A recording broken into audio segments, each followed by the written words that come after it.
The FIA is in shambles right now. For the last months, multiple higher-ups have left the organisation to work elsewhere.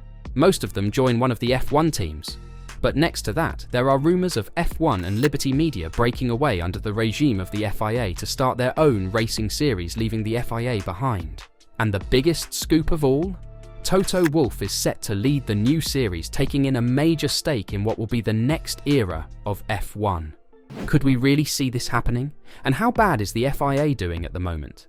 The FIA has just recently acknowledged the resignation of 2 top executives from its Formula One branch, one of whom was hired only a year ago. As sporting director, Steve Nielsen joined the federation from Formula One management. The FIA announced his arrival in January of last year, claiming that it had completed a restructure of its F1 operations.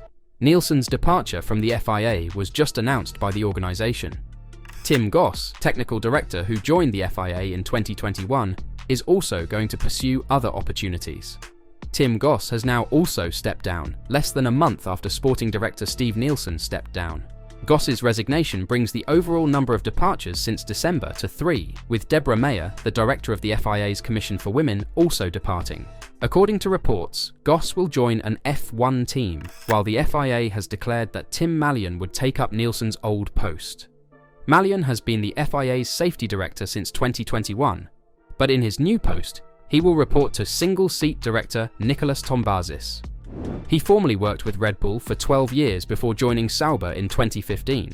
He then worked for BMW's Formula E team before joining the FIA as head of research in 2019. However, another senior member leaving the FIA is not a good sign, with the BBC's Andrew Benson claiming that Goss would join an unknown F1 team. It's been an honour to work as technical director at the FIA and help shape the future of the sport, he added. I take immense pride and satisfaction from the numerous achievements of the technical department during my stint at the FIA. The department boasts a number of highly talented individuals, and I believe the organisation is on a firm footing in terms of technical expertise for the tasks which lie ahead, particularly the introduction of the 2026 regulations. I leave with fond memories of my time with the FIA. We are disappointed to lose a person of Tim's calibre from the organisation, Tombazis stated. Tim has played a major part in the technical department and has always operated to the highest level. We understand that his career is taking a new direction going forward, and we support and respect his desire to pursue another path and wish him luck for his future endeavours. It is also the first time the sport's governing body has officially remarked on Nielsen's departure, whom Tombazis wished the best of luck in his future endeavour.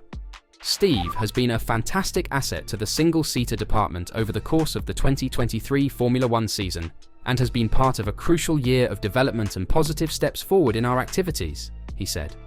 There is, of course, still a lot to do, and we will be building on these strong foundations over the coming years. We wish Steve the best for his next challenge. The departures come at an important moment for the FIA, which is working to set new standards for the 2026 Formula One season. A change in engine formula has already been agreed upon, attracting new manufacturers' interest, but the chassis rules have yet to be approved. The FIA also announced Tim Malyon's elevation as single-seater sporting director. Malyon, who previously worked at Red Bull and Sauber before joining the FIA in 2019, will be in charge of the Race Operations Centre and Race Direction, with Niels Wittich remaining as the FIA's F1 race director. Tim has a wealth of motorsport experience and expertise at the highest level, Tombazis added. He will play a major role as we continue to bring rigour to our sporting and regulatory practices and procedures, and he will drive the innovation we have brought to our race control operation. Tim has been pivotal in creating a strong synergy between race control and the ROC with the introduction of new technology, including artificial intelligence and state-of-the-art data analysis and processing systems. He will continue to oversee advances in that area as well as taking the lead on the evolution of the FIA sporting regulations. But people leaving the FIA seem to be the least of their problems at the moment, as the power struggle at the top in combination with the proposed breakaway series has led to the FIA president stating his power again. As the FIA president, Mohammed Ben Sulayem has once again attempted to establish who controls Formula One once more, stressing that he is the head of the house. The authority in Formula One is divided between two parties, the regulating body, the FIA, and the commercial arm, FOM, which has been controlled by Liberty Media since 2017. However, following Ben Sulayem's inauguration as president in December 2021, the FIA has been attempting to gain more control over its valuable asset. The FIA represents numerous racing disciplines, but the Formula One World Championship is by far the most important. As a result, as the sport has grown in popularity, the governing body has sought to retain a degree of authority over it. Ben Sulayem irritated FOM owners Liberty Media last year when he believed a Saudi Arabian-backed proposal for commercial rights was exaggerated, and his insistence on adding additional teams to the grid has done the same. Ben Sulayem recently stated that he wants clarity and fairness, but also that he feels like the head of the house. "I'm just asking for clarity and fairness," he said. "I am not involved in the stock price or ticket sales. We just need fairness here. That's my mission. We define clarity between ourselves and the FOM Liberty. That's great. We need to understand who I represent. I represent the head of the house. We are not a service provider. No, we are not. I keep saying that, and I believe it too." But friction is sometimes healthy to bring out the best. It's like with your body. If you wake up in the morning with pain, then at least you know that something is wrong. Ben Sulayem also stated that he wants the best for the sport, but that his responsibility is to the FIA. "We want the best for the sport. I'll tell you one thing, I'll say it very humbly and clearly. You won't wake up tomorrow and the FIA is no longer there. For others, it is different. Liberty also has the right to sell the lease to another company. Tomorrow it could no longer be with them, but with someone else. Then I have to get along with them. That is the difference between us. I respect them. They are here for profit. That's why they bought it. Why else would they buy the lease? They are smart people and I support them. But at the same time, I was elected by the members of the FIA to do the best for the FIA. I don't get paid, I don't complain about it, I already knew that.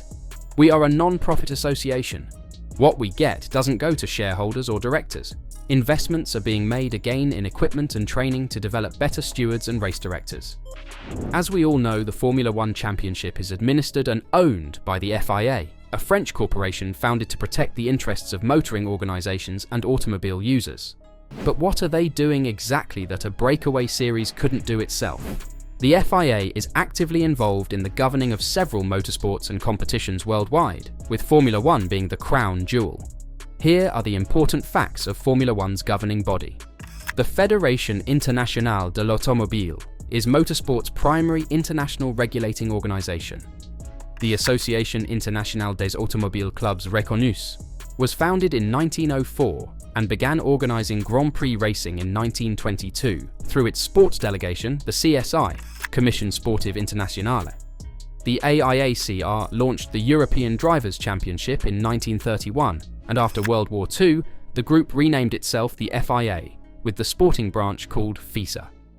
The FIA created additional racing categories for Grand Prix racing such as Formula 2 and Formula 1, and the current F1 World Championship debuted in 1950. The FIA's most visible sports activity is licensing and sanctioning Formula 1.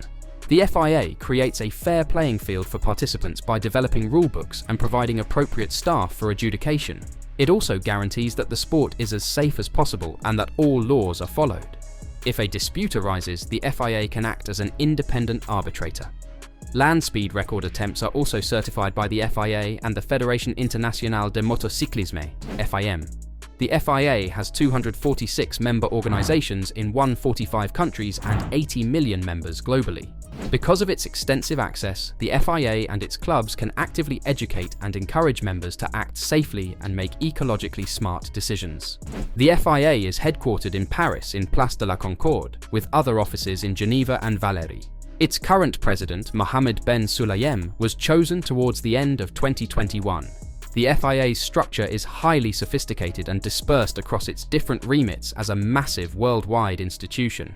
The FIA website has a detailed overview of its governance structure.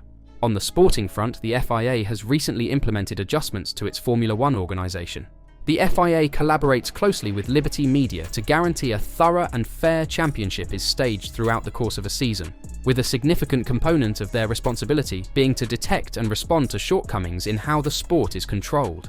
Top-level sports, such as Formula One, can provoke the most intense responses from both contestants and fans, but this raw passion must be tempered by calm management, which is where the FIA comes in. Every year, the FIA regulates and adjudicates at hundreds of events, offering regulatory knowledge as well as an impartial athletic judicial system that can be used to any sport. To combat the use of drugs in sports, the association has also adopted the World Anti-Doping Agency Code. The FIA's cars may be seen at the top of the paddock at any Grand Prix, indicating their status as the authoritative hand of control over all the teams. In order to guarantee sporting regulations are obeyed during a Grand Prix, the FIA supplies technical professionals for enforcing the technical rulebook, for example Joe Bauer as technical delegate, and race control personnel such as the race director post, now held by Niels Wittich. Throughout the weekend, race stewards are there to observe and enforce sports regulations, and media workers are necessary to interact with on-site media and ensure the required drivers and team staff appear on television and talk to the media. But couldn't this be jobs F1 and Liberty Media itself could handle? What do you think? Will we see more people leaving the FIA trying to pursue jobs within F1 to make sure they survive a possible breakaway? And would you like to see F1 going their own way instead of being dragged around by the FIA? Let us know your thoughts in the comments down below.